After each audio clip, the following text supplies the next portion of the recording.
sold out. Hello and welcome to the two-man Power Trip of Wrestling and the latest podcast. I am your host, JP John Paz. With me, of course, the special guest, the former WCW and WWF head writer, the former WCW World Heavyweight Champion, Mr. Vince Russo. Vince, welcome back. How you doing? What is going on, John? How you doing, my friend? Doing good. Can't complain here. As far as WCW is concerned, we talked about Havoc 99. We talked about Mayhem 99. We talked about Starrcade 99. Now we're heading into 2000 sold out. But very interesting, kind of before we get into that, you might not be a part of this pay-per-view. You might be kind of working your way out at this point. What's going on backstage? Yeah, bro, I'm not. It was probably the Thursday or the Friday before that I walked out. Yeah, I was not a part. This is Benoit winning the title? Yes. I was not a part of this. What was going on? Like, what happened? Well, you know the story. Well, maybe the fans don't. Maybe they don't know what the hell's going on. Well, the story was, again, John, we talked about this in the last show. There were a lot of injuries, and I had to like almost go in a totally different direction. So it was probably, now that I'm thinking of the timing, we had an emergency creative meeting, and it was probably like maybe the Thursday before. It was that week. It was the week prior. We had an emergency meeting because Brett's not on this show, right? No, he's injured. Yeah, so I know. Okay, so that's the whole thing. Brett can't work. So that changed everything. That changed all directions and everything. So we had to get the belt off of Brett. So we had an emergency meeting, bro. Terry, me, Disco, Ed, Borash was probably a part of that. We had an emergency meeting. What are we going to do? What are we going to do? What are we going to do? So I suggested a battle royal type match.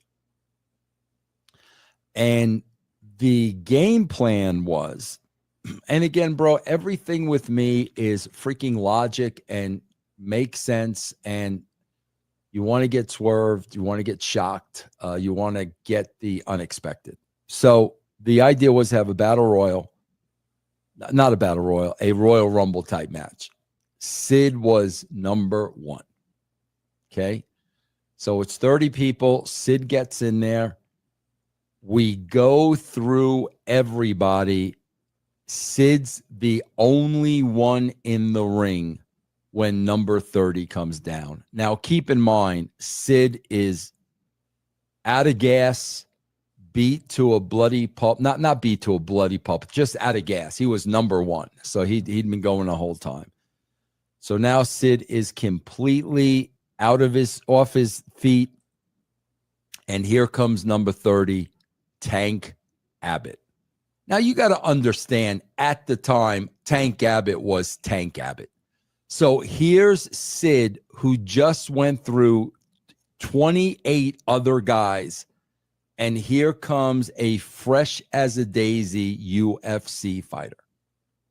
And Tank Abbott winds up eliminating Sid. Okay? So where we go from there, I have no idea. I'm writing this stuff on the fly now because Brett's hurt. Yeah, I don't have time to sit down and write the next 3 months. I got to kind of go week to week now and see how this plays out. So, of course, everybody creatively loves it. Great idea, Vince. Good idea. That's what we'll do. Yada, yada, yada. Okay, fine. So I go back. I write the show. And the next day, I get a call from Bill Bush. And he tells me, he tells me, I think he said Flair and Hogan are in the office, and I want you to come in so we can talk creative. I knew it was bullshit. I knew Flair and Hogan were not in the office. John, at the same time, I was so sick of the politics that were going on in that company in the first 3 months. On the same day, before I got the call from Bush, I remember calling my lawyer, Frank Smith. And I remember saying to Frank, whatever you got to do, get me out of this contract. I can't do this anymore. I don't want to work here. It was so freaking political. So then I hang up with Frank. I get the call from Bill Bush. I go down to the office, and Bush calls me in his office. Of course, Hogan and Flair are nowhere in sight. So now you're lying to me. Like, Right. really? Like, you're lying to me? So, bro, I swear to God, I sit down with Bush. He's as white as a ghost. Like, as white as a ghost, like scared to death to tell me what he's going to tell me. So the first thing he goes to me is, he goes, is it true you want to put the belt on Tank Abbott? So somebody stooged off that meeting. Right. Yep. And I said, yeah, Bill, here's the story. This makes perfect sense. Well, where do you go from there? Bill, I don't know where I go from there because I'm changing game plans right now. We'll see what happens with Tank Abbott, and I'll just go with it. If it's working, we'll go with it. If it's not working, we'll change it. But we need to do something this weekend. So, again, bro, like, just couldn't even talk to me, couldn't look me in the eye. And he goes, listen, man, change of direction. You're going to be part of a committee. That committee consists of Kevin Sullivan, blah, blah, blah. He reeled off a couple of names. Bro, as he's talking, like, in my mind, I'm like, this has to be a sign from heaven because he's breaching my contract. So now I can get out of my contract and they're going to have to pay me. And John, I just spoke to my lawyer an hour earlier. Literally, I was going to leave the money on the table.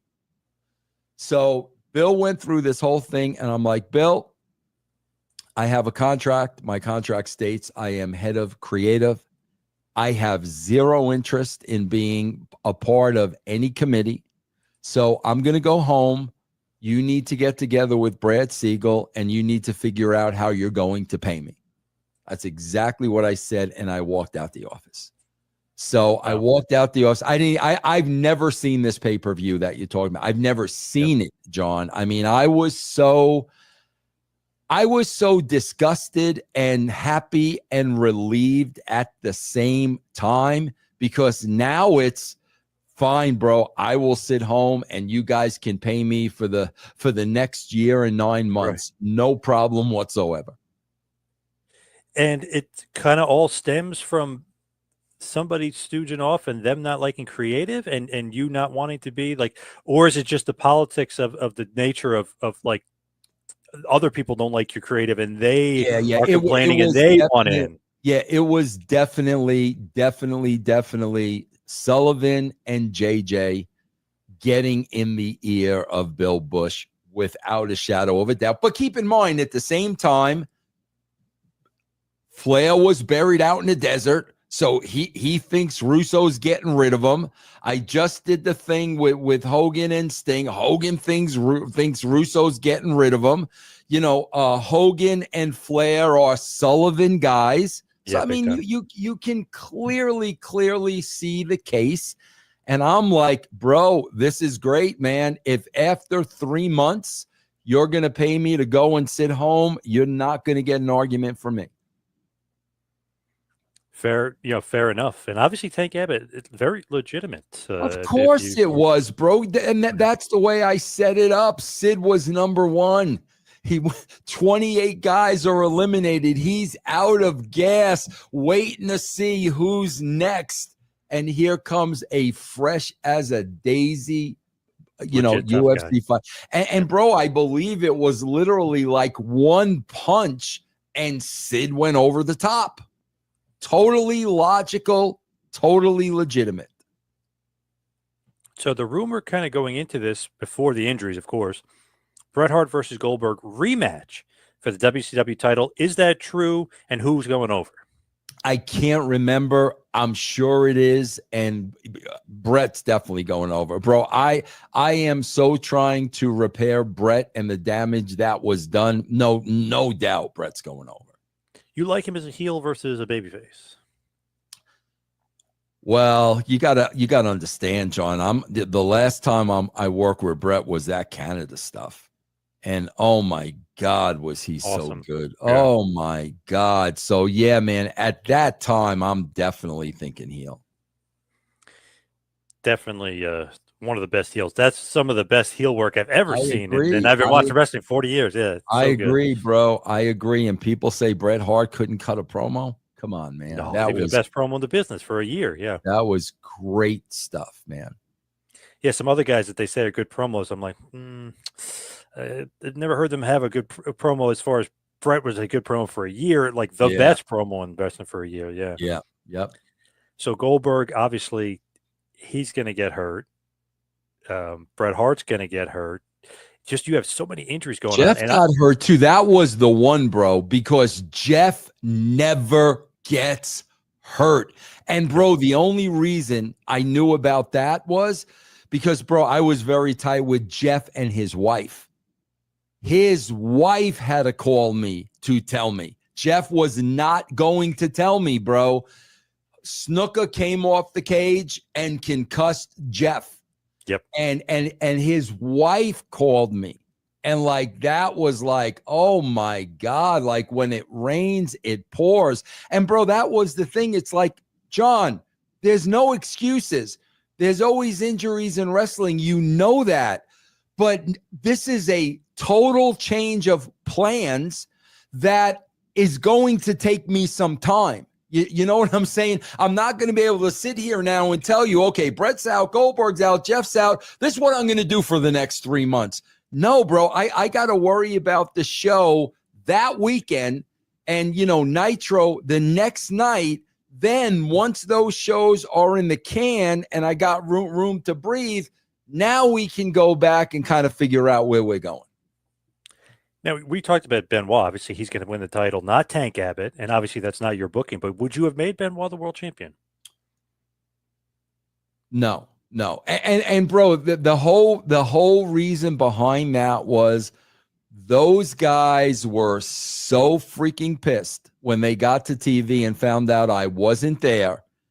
And Sullivan was trying to appease them. Yep. That he thought putting the belt on Benoit was going to make everybody happy, and obviously it did not. And Sullivan told me a great story with Sid. Sid didn't want to do it. He said, this guy's too small or whatever. He's like, you're talking to the booker who's the same size as him. He's like, you know what I mean? Like, so Sid's like making fun of Benoit being small to Sullivan who's short. Yeah. Like, well, think about it too, bro. Think about it. I was doing everything up to that point to make Sid look strong. Think about it. So now that's Sid's mindset, the way, oh my God, like Goldberg beat me to a bloody mess. I didn't quit, like that's his mindset. And now you want me to lose to Benoit. So Benoit's going over, but how's Sid being protected? Right. So, and I don't even know how he was protected. Cause like I said, John, I've never watched this pay-per-view. Oh, we'll go over it. So Benoit wouldn't have been champion, obviously. Now, powers that be, how would you have ended that storyline as far as that is concerned, like with the powers that be? I have no idea because it wasn't ready to end. So it was just going to keep going. Oh, yeah. I wasn't there. We weren't there yet. So I have no idea. It was kind of heating up, though. Obviously, Piper destroys the set. Something was going to happen. Were you going to be on character or were you still going to be behind the camera? No, that was not the plan, bro. The plan was not for me to be an on-air character. The powers that be was Sullivan's idea, and he got it from Seinfeld. And it was really Bischoff, who, bro, I don't want to say it was Bischoff's idea because I don't remember how the conversation went. But when I came back and started booking with Bischoff, bro, I didn't want to be an on-air character. Like, I didn't just write myself into the show. I didn't have any inspirations of being an on-air character. So I don't know if Bischoff suggested it. I don't know how it came about. I just know my mindset was when it did get brought up and discussed, my mindset was, man, if they're going to stay on my ass wanting ratings, I'll freaking go out there and do it myself. So I don't know if Bischoff proposed it. I don't remember exactly how it came up. But when you're talking about the powers that be, there was never a plan of me being on television. So as far as the pay-per-view, WCW sold out 2000, January 16th, 2000, Cincinnati, Ohio, at the First Star Center. The attendance, 14,132. Wow. So awesome as far as the people attendance here in Cincinnati, and a hot crowd too, really good crowd. So 14,132. Control is everything. Who will be the sole survivor is the tagline. Pay-per-view buy rates 115, so down from Starrcade, but 115K. Not terrible, but not obviously ideal or what you want to do. So basically, before the pay-per-view starts, there's a quick intro video for Sold Out itself. We know Goldberg is hurt thanks to the Scott Hall stuff, and remember he punched a hole and ripped his arm open with he was supposed to have the pipe fell, and he decided to do it anyway, and almost lost an arm, almost lost a limb. Then we have Tony. That's one of the things that, like, I swear to God, all the shit Bill Goldberg talks about me, and again, right, John never said anything to my face when we worked together. There was, nothing like that. And, John, I sat in the hospital with that dude all freaking night. When that happened with his hand, bro, I sat in that hospital with the guy all freaking out. I've never heard Goldberg talk about that one freaking time. Not one time. So obviously that the Scott Hall got under his skin. Scott Hall's injured as well, and obviously he's not going to be a part. But it's just so interesting, all the different injuries going on. Goldberg, Hall, Brett, Jarrett. So Tony Schiavone, Bobby the Brain Heenan, and Mike Tenay announce that Bret Hart has a concussion. He's out. They show the footage of the Goldberg kick. Then they show Jeff Jarrett, how he has a concussion, which is funny. They kayfabe it, and they said it was Benoit coming off the cage with a headbutt. Mm-hmm. But Jarrett even says it too. I've asked Jeff about it. He said it was Snuka, which you pointed out. Yep. And they say that there's going to be a lineup change, a big lineup change. Excuse me. Then they show footage of the pre-show. Conan is injured too. Revolution take him out of the game. So my God, not only is Brett, Jarrett, Hall, Goldberg hurt, Conan is hurt now as well. But I got to tell you, the big one to me, bro, like, I swear the big one was Jeff, because Jeff was the workhorse. Jeff was the guy that never got hurt, and Jeff was the guy that I always could count on. That was the most severe blow, like, because he was the workhorse, man, and that was a tough one. To me too. I'm trying to get back into WCW. Let's go here, big pay-per-view, and then it opens up. I'm like, no, 5 injuries. You're like, no, holy crap! Like, this is hard to come back from. And then you read, on the dirt sheets, like, Russo is gone. Russo went home. He took his ball and he went home. So everything is changing now. Sullivan is back in charge. So this is a weird, as a fan watching it, you're like, man, this sucks, so much going on. Then as you learn more about the business, there is so much more going on, because you're not even getting to finish your storylines here. You're gone. Yeah, no, because we're going to bring in the dog in a couple of weeks. Great gimmick, right? Great gimmick. Yeah. I want you to know too, John, that in my absence, I did not watch one show. Oh, so you're not even sure what they did, like, as far as ruining some of the stuff you set up or changing? Not. Absolutely not. I did not watch one single show in those 3 months. I didn't watch any wrestling. I wasn't watching. I didn't watch. John, can I tell you what I used to do? I swear to God, John, I got paid every 2 weeks. The day I would get my paycheck, I think it was like a Thursday every 2 weeks, bro, I would go out and wait at the mailbox for the postman. As long as the check was in the mail, I was 100% cool. So during those 3 months, I did not watch any wrestling whatsoever. All right, so let's get back to the pay-per-view here, Vince. Let's talk about it. The pay-per-view, of course, is going to start off with some footage of Vampiro getting beat up by Crowbar and David Flair. Now they announced that match has changed. That's going to be a three-way dance. They also announced a triple threat theater featuring 3 matches with Billy Kidman: a dungeon match, which is a catch-as-catch-can match, a steel cage match, and then a bunkhouse match as well, bunkhouse brawl. So Kidman seems to be going to be getting a big push here. Is there a reason, though, why he's in 3 matches? Is there a reason? Supposed to be triple threat theater, Benoit versus Jarrett, and they were supposed to have 3 different matches: the dungeon match, the bunkhouse match. Benoit's the dungeon match. That's his specialty, which means you can't leave the ring. It's going to be straight up wrestling, like nobody can go anywhere. Then you have the bunkhouse brawl, which is basically Jarrett's match. He just beat Dustin Rhodes in it. He's the king of the bunkhouse. He's that Southern wrestler like Dusty was. And then a steel cage was supposed to be the blow off. So instead of that, they decided to give Kidman this big push and put him in 3 different matches. No explanation for that, by the way, whatsoever. Yeah. And why Kidman, I don't know. And not to say anything bad about Conrad, because I love Conrad. He's a great guy, and I know him a little bit. He's super nice. But he was going off about Kidman, how Kidman had all his charisma and all this other stuff about Kidman. I'm thinking to myself, why is Sullivan, and I've talked to Sullivan about this before, and kind of we got into a little bit too, like, why are you pushing Kidman of all people? You know, it just, maybe I'm wrong on that. Maybe you'll agree, but I just didn't see Kidman as like this big charismatic star who should be getting 3 matches, this big push. Yeah, I agree. I would have to go back and look at who was healthy at the time. But I kind of agree when you say Kidman. Kidman was great to have on the roster. I mean, yeah, but not like getting a big push or feud with Hogan or any bullshit like that. Hell no. Like what? That's nuts. But great, like mid card, upper mid card guy, having the roster could have a good match with a lot of different guys. But it's just strange here. So they start off with Dean Malenko. He's going to wrestle Kidman in a catch-as-catch-can match, which is dungeon rules, which means you can't leave the ring. So this is weird, and I want to get some explanation on this from somebody, but I think I know what happened here. So Kidman defeats Malenko 2 minutes and 30 seconds. Malenko what he does in a lot of his matches. He does this thing where he goes down and then skirts out to the floor, and with the wrist, and he's kind of getting himself reevaluated. You can't leave the ring. That's the gimmick. So the match is over, and Robinson, he comes back in, and Kidman goes, "Start it back up. Let's go." Robinson goes, "No, it's over. He left the ring." I would have just, like Malenko tried to do, started up. Like, no. There was a mistake, and let Kidman to be the babyface going, "No, let's start it up. I want to see who's better." They just end the match right then and there. That's a terrible.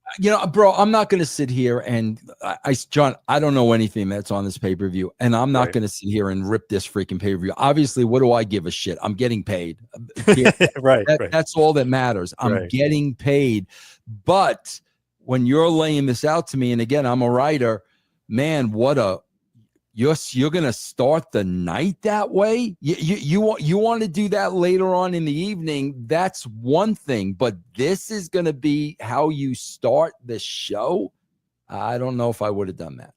Now, I asked Sullivan. He said it was a brain fart by Malenko, but I said, even if it's a brain fart by Malenko, you're in Charles Robinson's ear, just saying, exactly. No, the match has been restarted. Yeah. Because the crowd was like, what? Kidman, his reaction to winning the match was like, really? And Charles Robinson literally goes like, like, well, I don't know. I definitely believe it was a brain fart. Like, I don't think Kevin's going to lie about that, but it's exactly what you said, bro. You got to be at that gorilla position, calling that freaking audible, man, right then and there. Yeah, because that's a really flat way to start the show. And let's just say, like they're trying to do, like pump up Kidman here. He's going to have 3 matches in one night, triple threat theater. That's how he gets a win, like a bullshit, like heel-esque win here. Like, and they're not going to be behind him after that. No. They were confused. And this crowd is hot as hell. There's, like I said, it's over 14,000. They're nuts.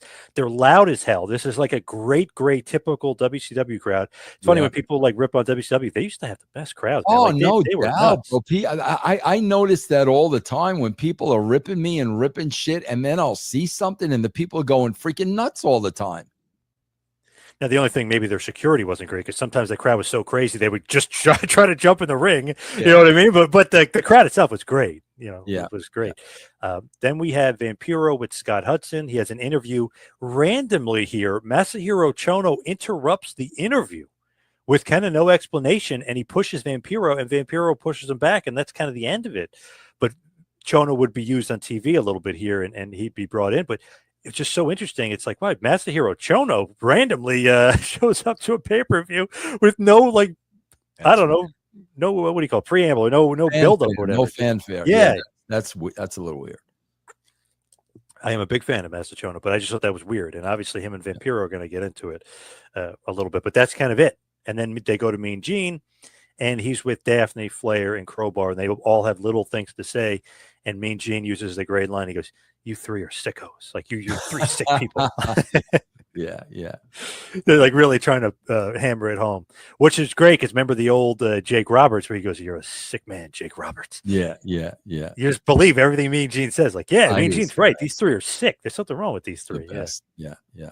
We get a video package, and then we get Vampiro defeating David Flair and Crowbar in a triple threat match.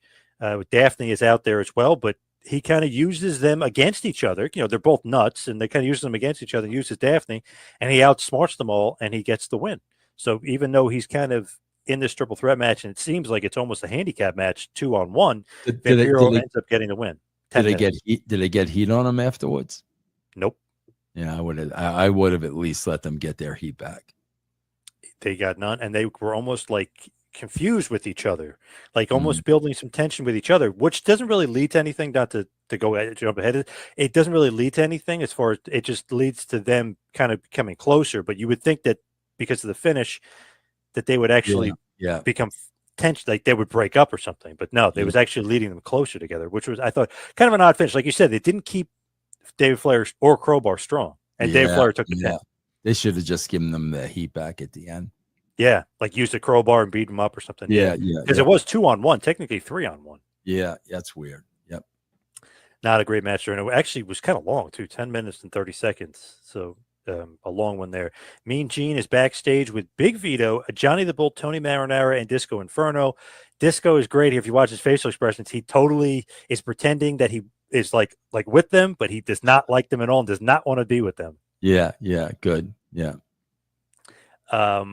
I know, for some reason, I just love this group. I don't know. I know Tony Marinara wasn't there for long, but I was always a big Vito fan. I always thought he was kind of like a underappreciated or underrated like worker a bit. And Johnny the Bull is green here, but you could tell like, man, this guy is athletic as hell. He's strong as hell. He looks like $1 million.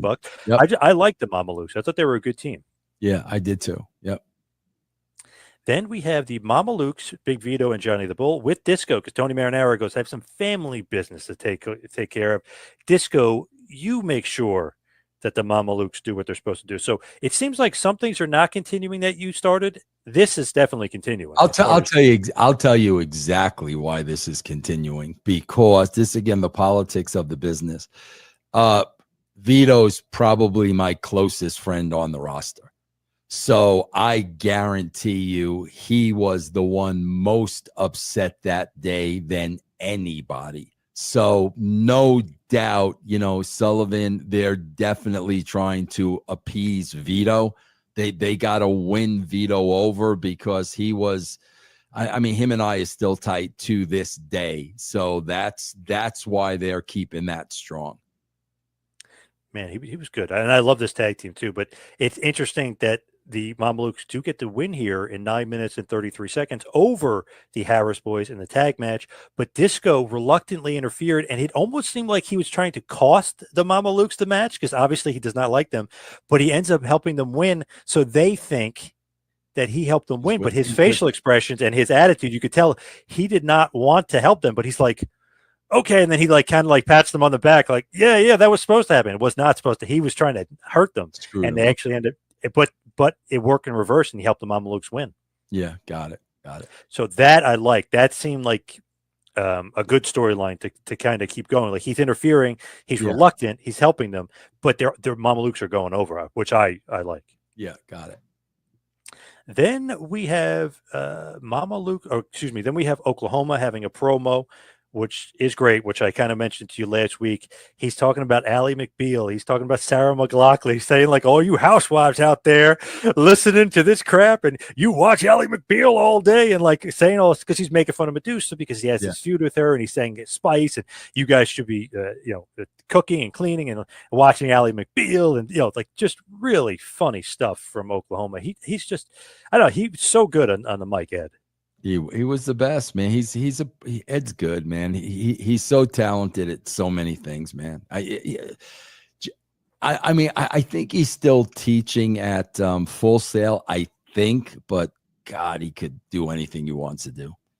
It's crazy though when NXT was filming at Full Sail, because Mm-hmm. I was talking to Ed a little bit more at this point in time. I actually took and I mentioned this to you before. Took a couple classes with Ed around this time too. He actually came to New Jersey. He was teaching a couple classes. Man, he knows his stuff about like movies and writing and stuff. That's what I'm saying, bro. That's how I learn, man. That's how I learn, no doubt. But he said no one anybody from WWE ever came down. He said, I'm pretty sure they know him here. He goes, no one ever came down and said anything to me. Like Triple H, nobody. Yeah, weird. That's crazy. Yeah. What a smart dude. But then we have Oklahoma defeating Medusa with Spice to win the Cruiserweight Championship. Asia even came down and tried to cheat to no avail. He pulls her tights, if you will, her bikini, if you will, and cheats and gets the win. He defeats Medusa in basically 3 minutes, so it's a short match. But the whole thing here is he's got the barbecue sauce, right? She, with Asia and Spice, to get their heat back, beat him up after the match, pour the barbecue sauce all over him, and pour it down his tight. So he wins. He's the Cruiserweight champion. Oklahoma is the Cruiserweight champion. Not Russo booking, by the way. This is Sullivan booking this, that Oklahoma won the Cruiserweight championship. Then they beat him up and pour barbecue sauce all over him, which obviously is making fun of JR. He had done that before to her, though, right? Yes. Yeah. She hated that, bro. Oh my God, she'll still tell me today how much she hated that. Well, she got a bit of revenge because she not only poured it on him, she poured it down his tights and then threw it at him too. So yeah, she got a bit of a measure of revenge. That seems like a storyline that you would have kept going. Oklahoma. Yeah. Oh yeah, definitely. But again, they're trying to appease my buddy. I mean, Ed's my writing partner. You know, I mean, that's all politics, man. That's what they're trying to do. They're trying to, calm down the Russo guys so there's no, uprising. I mean, that's what they're trying to do. Sullivan, by the way, really liked Ed. I know he didn't care for the Oklahoma gimmick per se, but he really liked Ed. But he kept the Oklahoma gimmick going. So obviously, that's something. Yeah, it is. It's interesting. Yep. Did you get along with Sullivan at this point, though, or you knew that he was kind of? Oh no, I knew what he was doing, but I never didn't get along with him, bro. I mean, I had years and years and years later, I had Kevin Sullivan on my show. I mean, you guys are friendly. We had a great discussion. Bro, it's wrestling politics. I mean, that's what it is. That's what they know. That's what they do, man. That's why I didn't hold a grudge against him. I didn't hold a grudge against, JJ. That's wrestling, man. Hey, his best buddy or was Flair. I mean, they were close, and obviously Hogan was his boy. So I mean, he's even he was even said, sometimes you got to play politics, and sometimes you got to be the guy that is like the go-between for the other guys. Like, like if Hogan tells you something, like sometimes you got to do it because he's in power more than I'm in power. Sometimes you got to listen to guys that are in power. Yeah. Yep. It's political minefield out there. Then we have a Brian Knobbs interview, and Brian Knobbs will be wrestling in a 4-way match for the WCW Hardcore Championship. Knobbs, of course, is the champ at this point. He's now the Hardcore Champion. He defeats Finley, Ming, and Norman Smiley in the 4-way to retain the title. The match went about 6 minutes, 10 seconds. Knobbs, Hardcore Champion. Do you like Knobbs as your Hardcore Champion? How did Norman lose the title? I'm trying to remember how it was on a Thunder, and typical like hardcore match went all over the place, and Knobbs ended up getting the win. I don't remember if he cheated or not, if he just straight up beat him, because that's like Knobbs' forte, a hardcore match. Yeah, I mean, I love Brian Knobbs, and he's always been good to me. And he was a Hogan guy, and I never ever had an issue with that guy. But I don't know if I would have went with him. I don't know. Not that I have anything against him. I just don't know. I don't know. It's one of those things where I feel like he's more of like the Sullivan guy, and that's like the direction he's going. He's trying to put his guys, Possible. Yeah, yeah. That's very, very, very possible. because the Norman stuff was hilarious. I would have Oh, kept it absolutely. going Yep. with Norman. Yep. Um, what's up next here? Billy Kidman. The next match in the Triple Threat Theater is a bunkhouse brawl. Billy Kidman defeats Perry Saturn in 10 minutes. This was an okay match, but basically he kind of just straight up beats. I know they used tables and weapons and stuff, but he basically straight up beat Saturn here and in a 10-minute match. So he's 2-0. He beat Malenko and he beat Saturn here. What do you think about the push of Billy Kidman? Well, again, bro, I don't know how much. I don't know what these guys' attitude is backstage because I'm not there. Yeah, you know what I'm saying? So like if Perry spoke up, if Perry said anything, I don't know. Maybe that's why they beat him like that. I don't know, bro, because I was not back there that day. Bro, I've never even asked anybody what the environment was, that day. So again, bro, I have no idea their reasoning behind any of this. When I don't know, when certain guys get pushed, just as a fan, you're like not skeptical, but you're just like, I wonder what's going on here. Kidman, Yeah. to me, Kidman, Oh, it's like, yeah. what the hell's going on here? Yeah. There's always a reason you don't know about, bro. Always, always, Yep. always. Now, Benoit, on the other hand, one of the biggest Benoit fans ever, as far as in ring. I mean, forget about the other crazy stuff that he did. I'm just saying, when he was wrestling, I would love Benoit, so I could see that. But Kidman, I just can't. Yeah. Like the Hogan feud, I just can't wrap my head around this push here. But Stevie Ray has a video. This is actually really good. He's in the streets. He's talking about how Booker T's a sellout and how he's still in touch with the streets. And he's literally in the streets. He went to this homeless place. He's saying this is where they grew up, and this is what he's still in touch with these people. And Booker T's a snob now, and obviously pumping it up that he's feuding with his brother. His brother's turned his back on the streets. So then we have a Stevie Ray interview. Then we have a Booker T interview. And then that leads to the match here. So Booker T with Midnight will defeat Stevie Ray by DQ in 6 minutes and 30 seconds. Why DQ? Big T. Ahmed Johnson comes out, beats the hell out of Booker. Here's the interesting part, though. And I could tell, obviously, that you're not booking this. Midnight was beating up men. She was feuding with men. She's wrestling with men. She's not interfering in this match at all. She's afraid to get in the ring when Big T's in the ring. Yeah, so I was like, wow, that's interesting. Like they're literally, not that she should, because he would literally kill her limb from limb if they Big T, Ahmed Johnson, he's a gigantic guy. They just, you could tell it's like, okay, they didn't like this. She basically was a wimp. Like she was like Miss Elizabeth, just standing there, like, don't beat up Macho. That's the good old boy network and how they look at women, man. No question about it. Definitely a major change there. Stevie literally goes, come on. And, Big T's, Stevie's huge. Big T's even bigger than him at this point. I mean, he's just gigantic. He's just like, come on. And she won't do it. So I was like, wow, she was clotheslining the Harris twins. And, is this the last time you see her? I was actually thinking about that. I'm going to have to look. This might be one of her last appearances because I don't remember seeing her much after this. I would not be surprised at all.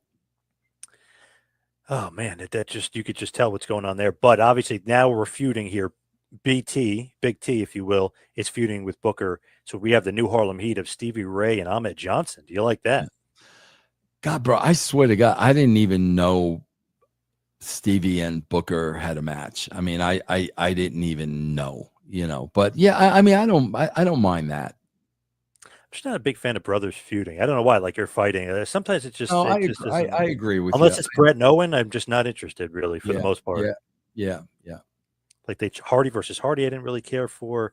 Booker versus Stevie, Rick versus Scott. It's just like some of them I just even I know they're not brothers, but Hall versus Nash, never liked that. It just I don't know, doesn't jive for whatever reason. Then we have a Sid promo talking about later on in the evening what's going to happen with him and his match and the world title, which is now vacant, which we obviously know it's Benoit and Sid for the title. Then we have Tank Abbott versus Jerry Flynn. Interesting. I know you're thinking that this is going to be on a pay-per-view with Jerry Flynn here, but they do still kind of pump up Tank Abbott. He beats Jerry Flynn in 1 minute and 39 seconds with a knockout. Just basically, and you can see his wrestling background because he actually was an amateur wrestler, Tank. Yeah. So he actually could wrestle a little bit. Not his forte, obviously, but he does throw him around quite a bit with the wrestling. Then knocks him out and just literally knocks him out cold, and like that's the end. And it's like, whoa, Tank Abbott with the knockout. So Tank gets the win here. Obviously, not to your level of pushing him to the world title, but he is getting a win by a knockout. So they are giving him a bit of a push. Yeah. Okay. That's cool. Do you think that I don't know, I guess you'd say the establishment, that the Hogans, the Flair, whoever of the world got in Sullivan's ears and were like, don't push him to the title. I don't want. Yeah, I'm sure they had a problem with a UFC guy. No question about that, bro. I'm sure they, he's from a different world, and plus the fact that he is legit and they're not. I'm sure there was some of that. I'm sure there was. It's interesting. Like Undertaker has said, he wanted a legit guy to beat the streak. Like I know he's kind of changed his mind over the course of period, and he kind of went back and forth, like, oh, maybe Lesnar shouldn't have broke it. But he was saying he was comfortable with it because he's a legit guy. Like if you lose to Lesnar, that's legit. Those guys didn't have that mindset back then for some reason. Yeah, no, bro, absolutely not. Nope. Like if you like Punk or whoever, you lose a match to Lesnar or Cody, you lose a match to Lesnar. It's like, well, you lost to Lesnar. Like this guy, he would legit kick your ass. Absolutely. If this were Shamrock, real. Shamrock. Yeah. I mean, yeah, man, totally. Yep. It's interesting, different mindset. It was almost like back then. It was like this guy's coming from this world into our business. It's a threat. It's a threat. Yeah. They're a threat to them, bro, and they don't like threats, man. They always you know how they protect their spots, and they don't like that. Especially when you think about Lesnar after he won the UFC World Championship, it's like, man, he was a UFC champion. Of course, he could be WWE champion. You know what I mean? Like he's a legit shooter. He's a legit guy. Yeah. Yep. Absolutely. Crazy they didn't have that thought about Tank. Yeah. Then we have a video package, and we have Buff Bagwell and Diamond Dallas Page in a last man standing match. This is where I feel like a lot of your booking would come into play here. So Kimberly, who literally still looks good to this day, but here looked like $1 million. Like she looks phenomenal. The whole feud is kind of wrapped around her. She's been seen spotted with Buff. They're doing shoot promos back and forth, kind of all like how DDP and her maybe don't have a great relationship, how Buff and her are great friends. Buff's talking about a birthmark that you can't see on Kimberly when she comes out to the ring, hinting that you've seen it in the bedroom. You know what I mean? Then DDP goes, oh, yeah, you're lying about the birthmark. He goes, well, then ask every boy in the back about the birthmark because they've seen it too. Like a lot of like shoot stuff and obviously work shoot stuff between DDP and Buff, but a lot of it like hinting about Kimberly and DDP's relationship not being great, and also hinting that Buff basically sleeps around with a lot of the women. Bro, do you know prior to this, I do remember this. We had who I think it was Paige. Bro, we had Paige attack Buff in catering just to make the boys believe this was a shoot. Did you know that? Right. They would do a lot of stuff. Yeah, they would do a lot of stuff. I remember that. Yep. Not on camera, totally off camera. Oh, no, I didn't know. Oh, okay. Yeah, totally off camera, just for the boys to believe that something was going on between these two. Wow. Because DDP basically, it's like, a lot of the girls like him. And he goes, but so do the guys. And like hinting that he's gay. And like a lot of shoot stuff between them. We have legit DDP attack him in catering, legitimately fight in catering. Funny because obviously they're boys or whatever, but they did hint a lot. And Kimberly, and they're interviewing Kimberly about it, and she's saying, "Oh, we're just friends." But yes, we do. We have been spending time together. People did see us out together, but nothing like that. Yeah. And really going back and forth, and then Buff saying, "Well, she wouldn't need to be meeting out with me if you had a better relationship." And it was a lot of shoot comments back and forth between the two. Bro, I remember going to Page's, man. Bro, Page insisted one night I go to his house for creative, and I didn't want to go, and he lived in some exclusive part, I did not want to go. But I remember going there, bro. And in the middle of the freaking living room was like a stripper pole.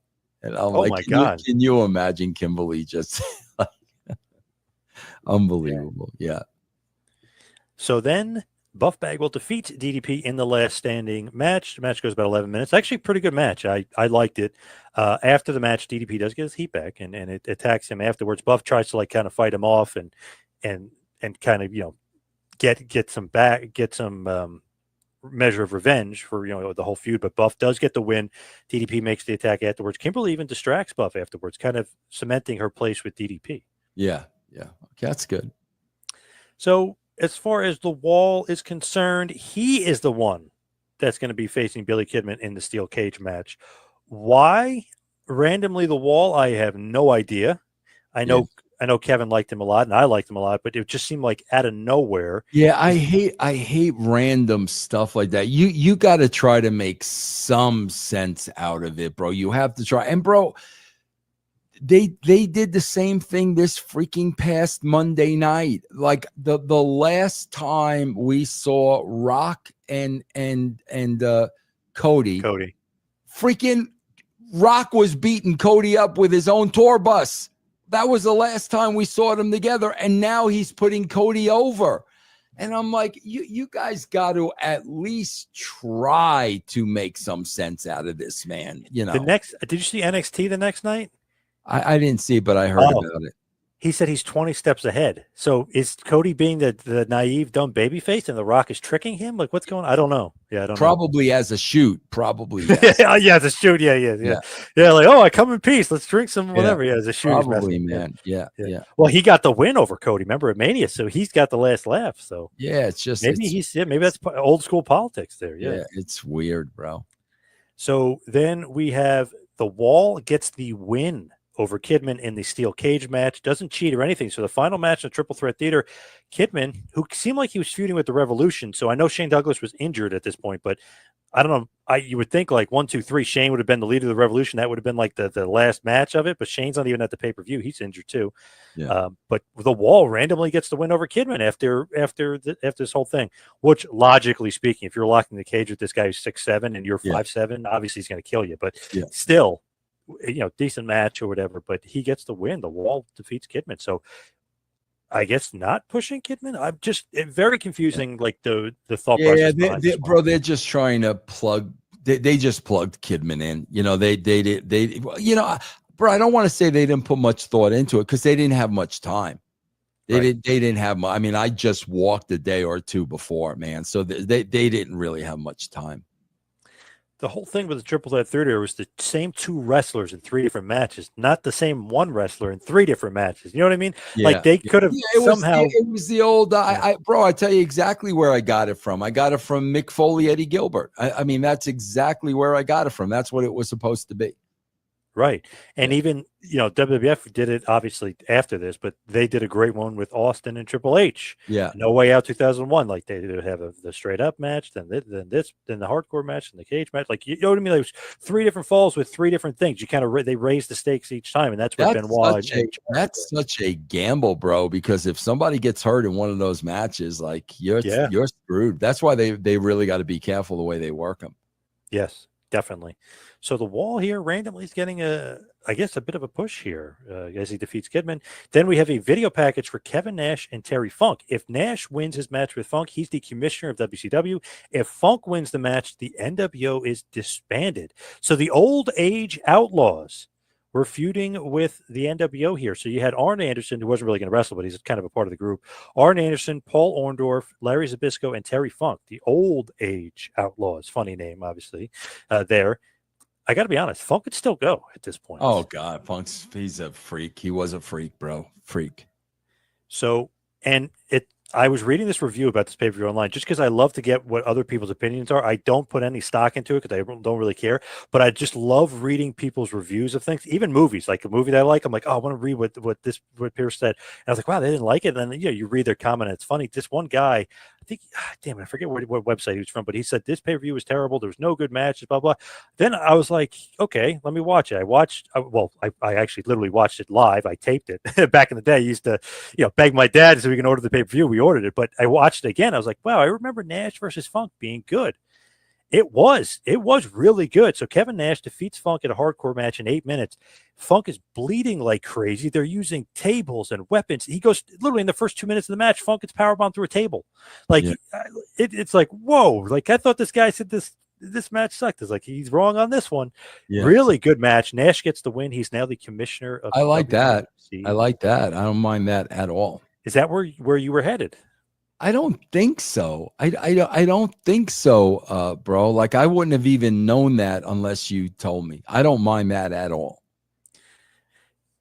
Another funny thing is, for whatever reason, it's pay-per-view, so you can zoom in on blood and whatever. But whenever there was blood in WCW in the pay-per-view, they always take the cameras back, and even the handhelds, they move them back a little bit, like they're not zooming in. But you literally, Funk is like a fountain. He's covered in blood, but they don't want to zoom in. I don't know. It's pay-per-view. Who cares? Yeah, and Nitro, I remember when that would happen, they would zoom all the way out. Yeah. But it's strange on pay-per-view. I pay for this. Well, why I mean, TV, that's standards and practices. Yeah, but pay-per-view is pay-per-view. So very interesting here.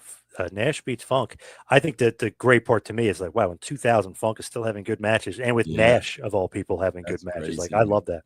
Yeah. Then we see in the back, Chris Benoit and Sid, separately, but collectively in this video package, are getting ready and preparing for their WCW title match later on. So they're trying to build it up, trying to build up the level of importance. Then we have Arn Anderson backstage with Scott Hudson. He says he's the referee for the match, and he's holding the vacant title. He said, circumstances what they are. Sid is the best wrestler right now, which is so funny. He's like really pumping these guys up. Sid is the best wrestler right now. Benoit is one of the best. These are the two best guys, and they're going to go out. Like he's really, really trying to build up the level of importance of this match. And it's funny too. He almost screws up his words, right? Which Arn never does. He's the best promo guy. But the way he words it is so good and so masterful. He goes, give me a second here. He goes, I got to collect my thoughts here because this is a huge moment. He goes, and Nash just won that match, and that's thrown me off. And like I was like, wow, even in like a quote unquote screw up, like he made it like that. He was like upset. And I was like, wow, he nailed that. He actually made the promo better because he screwed up his words a little bit. That's awesome. He's a pro. Yeah, that's he's awesome. So good. Yeah. And it's funny. It's like a cold, random, vacant match, but he's making you actually be like, yeah, you're right. These are the two best wrestlers. Yeah, I am into it. Yeah, he's talking people into the house. Yeah, that's awesome, man. Let's be honest here, though. Are you into this match at Benoit versus Sid for the vacant title? Are you, as a fan, into this right now? No, because it's makeshift, man. It's just coming out of nowhere. And I understand it, bro. They did, like I said, man, when I was hit with all these injuries, I did not have the time to put a longer plan into place. I just had to get through the next TV, and that's the mode they're in here, man. Let's just get through this. So Chris Benoit defeats Sid Vicious via submission with the crippler crossface in about 15 minutes to win the vacant WCW World Heavyweight title. The interesting part here, though, is Sid had the win, right? He had to finish. He nails Benoit, goes for the pin. Benoit's foot is under the rope. Arn sees that and says, nope. Even though Benoit would have been out for the count, he says, nope. Then he tells Sid, no. He's like, it was only a 2. His foot was under the rope. Benoit gets up and gets Sid in the submission in the crippler crossface. Sid then has his foot under the rope, but also taps out. Even though his foot was under the rope, he tapped out. So who knows if he was submitting because he knew his foot was under the rope or if he was just submitting from the pain. But that's how Benoit won, except this time Arn didn't see the foot under the rope. Yeah, so he saw for Benoit, didn't see it for Sid. Bro, foot, no foot. Bro, I've never in a million years would I ever had Sid tap out. Never, ever, ever, ever, ever, ever, ever, ever. Interesting thing is, too, we've talked about the 2 pay-per-views with Goldberg. He refused to give up twice to Goldberg. That's what I'm saying. But he gave up to Benoit here. That's never in a million. Man, Sid couldn't have liked that. Never would I have had that guy tap out, man, ever.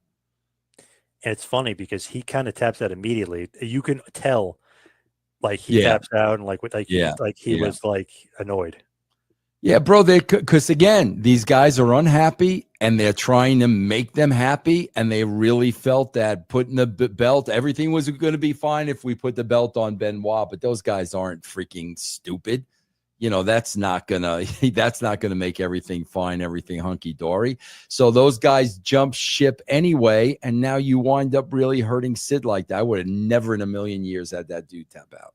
And man, Sid's got to be pissed that next day because they Yeah, had to convince him to do it, and then the guy leaves with the title. yeah, yeah, yep. Just want to mention this. Michael Buffett is the intro, kind of adds to the importance. Then they do the thing where like UFC does, and and really a copy different boxing. Boxing does it, where you interview the ref, and the ref's kind of giving the instructions. So Arn gets the instructions. So they're really building this up as like a really big heavyweight fight. Then as the match is going on, all the wrestlers start to come out of the back from the locker room, and they're watching the match. And Shivani's like, "Wow, this is the level of importance that everyone Yeah. wants to know who their next WCW champion is." So thinking about all this and how important it is, and Benoit wins. He's like crying with the belt. He kisses the belt. He's the world champion. It's like this big moment. He's a champion. Kind of controversially, because Sid's foot definitely was under the rope, but he did tap out. Arn did see Benoit's foot, didn't see Sid's foot. So a little bit of controversy there. He's the champion, but not only all that, Benoit's so happy to be the champion, he ends up walking out anyway.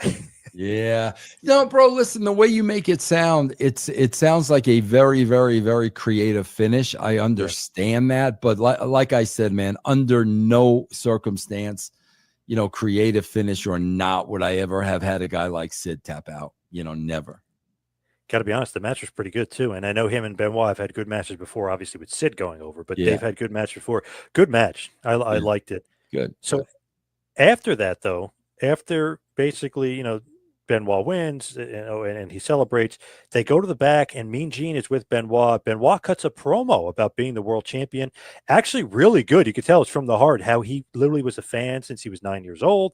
He was a fan. Why? Dynamite Kid. That's his love of the business because of Dynamite. Obviously, wrestles like Dynamite. And he said, everybody said I was too small. But you know what? Somebody told me, don't worry about what you can't do. Worry about what you can do. And I looked at that and became the best I could be at what I could do. I'm the best technical wrestler in the world. So good promo here from Benoit. Arn comes up and congratulates him on winning the championship, says you're the best wrestler in the world. Nash comes over, has a funny line about how he's a turd and that he's going to flush him down the toilet and that he's the commissioner. And kind of a little bit of foreshadowing. He goes, hope you're happy because in 24 hours, I don't think you're going to be champion anymore. Not knowing anything about him walking out. So a little bit of foreshadowing by Nash. But did he know? Oh, good point. Maybe. Yeah. He said, I'm going to make your life a living hell. And then Benoit goes from one little turd to one big turd. Good luck. How did they explain those guys walking out? They never do. They basically. So those guys, we come Monday and those guys are gone. We have a situation here. There's the vacant title is vacant again, and they said it's because Sid's foot was under the rope. The whole thing is, though, if Sid passes out and his foot's under the rope, okay, that's a good point but he still tapped out. So they made him look weak, and now they're doing the vacant title thing all over again. Nash is saying that he vacated the title because of it. Arn, he's saying, did a bad job in the match as the referee. Sid says he should be the rightful champion. No, he shouldn't. He tapped out. So it was a cluster. It did not look good. So who wound up getting the belt? Eventually Sid gets it again. Then Nash gets it again, and then Sid. It's a cluster. The booking is just terrible. It's bad. I never saw any of that, bro. That whole 3 months, I've never seen any of that. Nash inserts himself into the title picture because he's the commissioner. And really, if you think about it, he had a lot of influence of the Booker too. But it gets so convoluted because Benoit won the title. Like if Sid would have just won, it would have been hunky dory, and who cares if he's gone? But since Benoit won, Sid looks so weak after that. See, bro, that you got to be so careful because if those guys were hot that night, if they were really upset and really mad that night, and you're trying to appease them by giving Benoit the belt, you also had to know that, were they going to walk? You had to take that into consideration. You know what I mean? But like I said, man, I wasn't there. I don't know what the temperature was in the back. But yeah, one thing I definitely, whether you're beaten Sid or not, you can't have a guy like that tap out. That's like having Goldberg tap out. So he vacates the title. He leaves to go to the WWF. He literally hands him the title at the office, and they accept it, and they let him quit and walk out. They really don't give them a 90 days can't compete thing. I mean, they're the Radicals, Benoit, Saturn, Malenko, and Eddie are really going to be on WWF TV right away. And here's the kicker, which I mentioned to Sullivan, and he totally agreed. He said losing Benoit and Eddie was huge because usually guys didn't jump except a Big Show and Jericho. And he said those were big losses. He said this was even bigger because and we were talking about this. Austin was hurt at this point, so they needed like an influx of something. I know they didn't give Benoit and those guys a big push, but they needed something like an influx of talent, and they were hot. So how do you keep it hot? We have 4 guys here from WCW. Oh, by the way, the one guy is the champion, and they're showing up. So I mean, that was a huge blow to WCW. That killed them. Oh yeah, that's why, bro. Like I said, man, I knew like the first 3 months, me and Ed were starting to build. We were doing everything we wanted to do. When I went back 3 months later, I knew we're never going to get the people back. Now we were, we had a plan in place. We were going down that road. We were doing exactly what we wanted to do. Then for 3 months, they just blow the whole thing up. I knew, bro, there was no way we were getting those viewers back. I knew it. Just a quick little blurb for you, and I got this from online. They said creative writers Vince Russo and Ferraro are not involved in the scripting of the show, as Russo stepped down days before after being told by management that he'd have to work with a creative team rather than write the show by himself along with Ed Ferrara.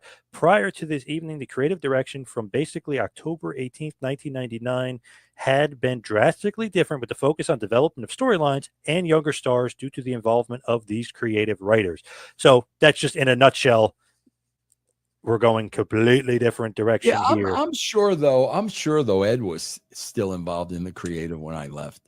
Yeah, he was. I mean, he's Oklahoma. He's on the show, so he's still involved. Yeah. He was actually still involved till the day WCW died. Basically, he was still there, so he still had a good relationship with Sullivan. Yeah, that's where. I was. Bro, like that's where Ed and I had a little bit of a falling out, and it was my fault. It wasn't Ed's fault, but it was a hard pill for me to swallow at the time that. I went through what I went through, and I went home, and I was the guy who brought Ed in, and Ed stayed, rather than, that at that time, that was a very, very hard pill for me to swallow, man. I can see that. But we're cool. I mean, we're, to this day, Ed and I are buddies, so everything's cool. Nice. All right, let's